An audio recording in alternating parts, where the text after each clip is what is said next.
Hello नमस्कार। मैं हूं आपके साथ मेघा कौशिक और लोकसभा चुनाव की हर अपडेट, हर किस्से, हर गणित के साथ आपके साथ हाजिर हूं।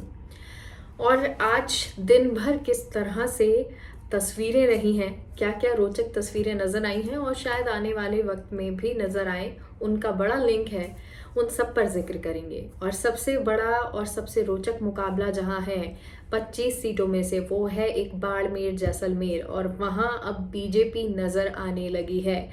कैलाश चौधरी के समर्थन में सभा करना हो, बाड़मेर पहुंचना हो, या फिर भजन लाल शर्मा सीएम का जैसलमेर पहुंचना हो। जब ये वीडियो बना रही हूँ यानी कि शाम के 6 बजे के आसपास, उस वक्त तक सभा नहीं हुई है, बाड़मेर की अभी अपडेट नहीं है। लेकिन हाँ, जैसलमेर में प्रबुद्ध जनों के साथ में सीएम की बैठक जरूर हुई है। और यहाँ कोशिश यही की जा रही है कि एक मैसेज दिया जाए। तो क्या मैसेज दिया जा रहा है, क्यों बीजेपी को वोट देना है और क्या प्रबुद्ध जनों को कहा जा रहा है, ये आपको बताएंगे। तो वहीं रविंद्र भाटी का जलवा राजस्थान ही नहीं, गुजरात में भी नजर आ रहा है। गुजरात में वो पहुंचे तो किस तरह की तस्वीरें नजर आई, ये भी आपको बताएंगे।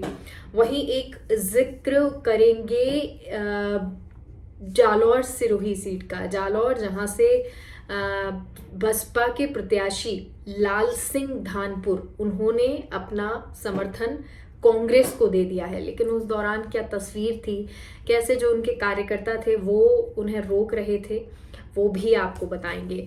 तो बांसवाड़ा भी उतना ही रोचक है। और रोचक क्यों है, वही क्योंकि यहाँ पर गठबंधन हो गया लेकिन कांग्रेस के प्रत्याशी ने अपना नामांकन वापस नहीं लिया है। तो चर्चा इन सब पर करेंगे, लेकिन सबसे पहले बात होगी बाड़मेर जैसलमेर की।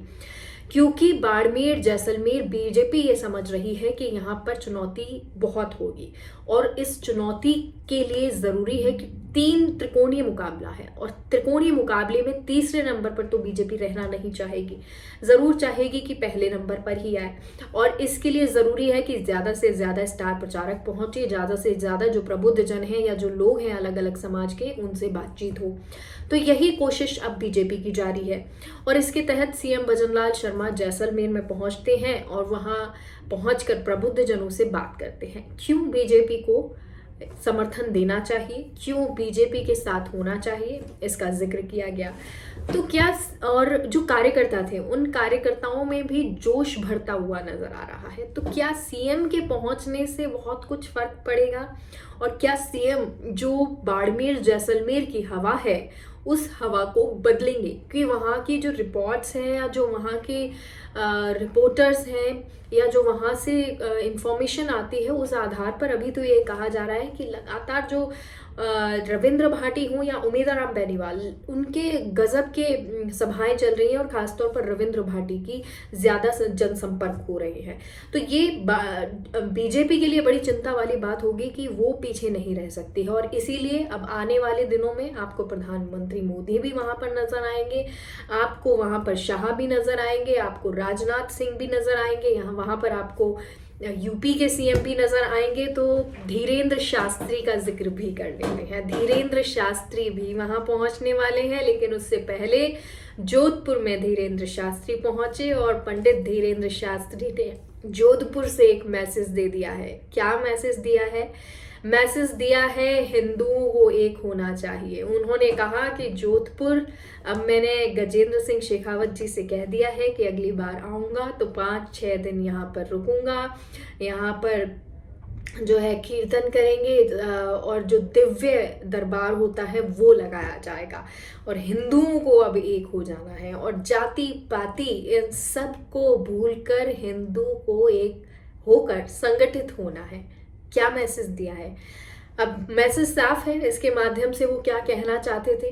और यही मैसेज और यही बात लेके धीरेन्द्र शास्त्री जो है बाड़मेर भी पहुंचेंगे। बाड़मेर में भी उनका कार्यक्रम है और शायद इससे बीजेपी जो चुनाव का रुख या लोगों का रुख जा रहा है, उस रुख को पलट पाए। शायद जो है ये मुकाबला बीजेपी के और तेजी से प्रचार प्रसार या फिर इस तरह से स्टार प्रचारकों के आने से कुछ बदलाव नजर आएगा। वहीं जालौर सिरोही की बात कर रहे थे, तो जालौर सिरोही में जालौर में बसपा के प्रत्याशी ने अपना समर्थन वापस ले लिया और कांग्रेस को समर्थन दे दिया है, माफ कीजिएगा, समर्थन कांग्रेस को दे दिया है। और जो वो बसपा से खड़े हुए थे लोकसभा में, वो उन्होंने नामांकन वापस ले लिया है। अब जब ऐसा हुआ तो जो उनके साथी थे वो उनको मनाते हुए नजर आए। वो तस्वीर भी नजर आई जहां उनको वो रोक रहे थे और कह रहे थे कि लाल सिंह धानपुर जरा अपने लोगों के लिए सोचिए, जरा ये सोचिए कि क्यों आप अब इस नामांकन को वापस ले रहे हैं। फिर ये भी कहा गया उन्हीं के द्वारा कि भाई पैसे ले लिए गए और इसी वजह से ये नामांकन वापस लिया है। बहरहाल एक और जिक्र जो है आज होना जरूरी है और वो है बांसवाड़ा का, क्योंकि बांसवाड़ा में इस वक्त सबसे ज्यादा रोचक स्थिति बनी है बाड़मेर जैसलमेर के बाद में। और वो कैसे? वो ऐसे कि बाड़मेर जैसलमेर जो है वहां पर तो त्रिकोणीय मुकाबला है, लेकिन जो बांसवाड़ा है वहां पर ये मुकाबला त्रिकोणीय हो सकता था, या कहें कि अभी भी त्रिकोणीय ही है। कांग्रेस के प्रत्याशी उतरे हुए हैं, लेकिन कांग्रेस उनके लिए सभा नहीं कर रही, ना ही वो चाहती है कि वो प्रत्याशी उतरे। दरअसल बांसवाड़ा से ये चर्चाएं चल रही थी कि गठबंधन होगा नहीं होगा, होगा नहीं होगा। तो इन चर्चाओं पर विराम हो गया जब रंधावा साहब ने एक एक्सपोस्ट किया और कहा कि अब हम समर्थन दे रहे हैं, गठबंधन कर रहे हैं। राजकुमार रोत ने इसका स्वागत कर दिया। तो फिर ये मान लिया गया कि भैया नामांकन भी वापस हो जाएगा, लेकिन नामांकन वापस नहीं हुआ। और जो दोनों प्रत्याशी थे यानी कि अरविंद डामोर और इसके अलावा कपूर सिंह, वो दोनों फोन लगाए गए उनको और उनको कहा गया कि नामांकन वापस लेना है। लेकिन फोन लगाए किसे? क्योंकि ये फोन तो स्विच ऑफ जा रहे हैं। अब ये बात समझ आई कि ये नामांकन वापस नहीं होंगे, क्योंकि जो बातें आई हैं वो ये बातें कह रहे हैं कि महेंद्रजीत मालवीय का दबाव है। क्योंकि एक तो प्रत्याशी जो थे वो महेंद्रजीत मालवीय के बेटे के साथ कल देखे गए हैं। तो धीरे धीरे कांग्रेस को भी ये समझ आ गया है कि हमारे साथ में भी खेला हो गया। बहरहाल कांग्रेस ने उन दोनों को 6 साल के लिए निष्कासित कर दिया। लेकिन अब क्या निष्कासित होने से क्या, जब ये कांग्रेस के प्रत्याशी उतरेंगे तो कांग्रेस को डैमेज नहीं होगा? बिल्कुल डैमेज होगा, लेकिन कितना होगा ये देखना होगा। वहीं अब राजकुमार रोत को या बीएपी को, बाप पार्टी को समर्थन देने से कांग्रेस को फायदा कितना होगा और बीजेपी के लिए कितनी चुनौती होगी, ये भी एक बड़ा सवाल है। क्योंकि ये आदिवासियों का इलाका है और आदिवासियों के इलाके में जो पहले तस्वीर नजर आई थी कि किस तरह का जन सैलाब उमड़ा था, अगर राजकुमार रोत के नामांकन सभा में या नामांकन रैली में इस तरह का एक हुजूम नजर आ रहा है तो फिर ये बीजेपी के लिए चिंताजनक बात है, क्योंकि कांग्रेस ने अपना समर्थन अब बाप पार्टी को दे दिया है।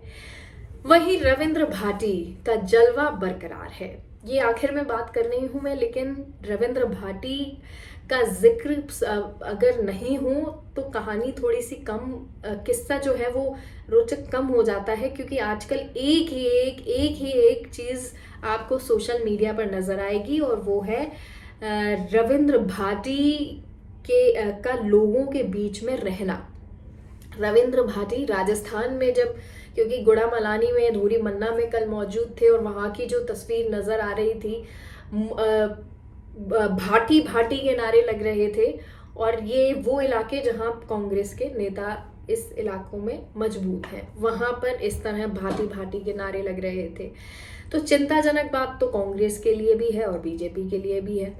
तो वहीं अब जो भाटी हैं वो गुजरात पहुंचते हैं तो वहां पर भी सैलाब नजर आता है। भाटी क्योंकि गुजरात में अहमदाबाद, वडोदरा और आपके सूरत में, वहां पर उनकी आज जनसंपर्क था, वहां पर पहुंचे थे और वहां की तस्वीरें क्या गजब की तस्वीरें थी। दूर दूर तक जो है वो लोग नजर आ रहे थे। तो भाटी का क्रेज तो है, ये तो बात बीजेपी भी मानती है और कांग्रेस भी मानती है, और इसलिए शायद अब जो तैयारियां हैं और ये जो चुनाव के लिए मेहनत है वो डबल भी की जा रही है।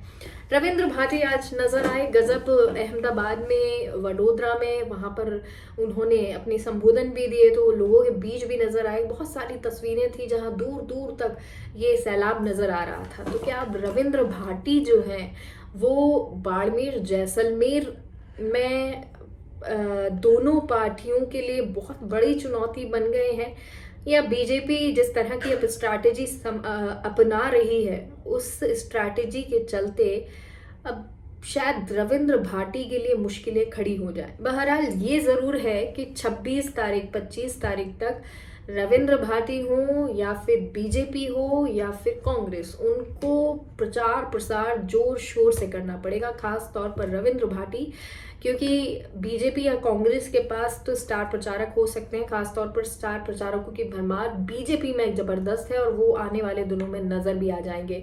लेकिन रविंद्र भाटी अकेले हैं और उन्हें वो जनता के बीच अकेले जा रहे हैं।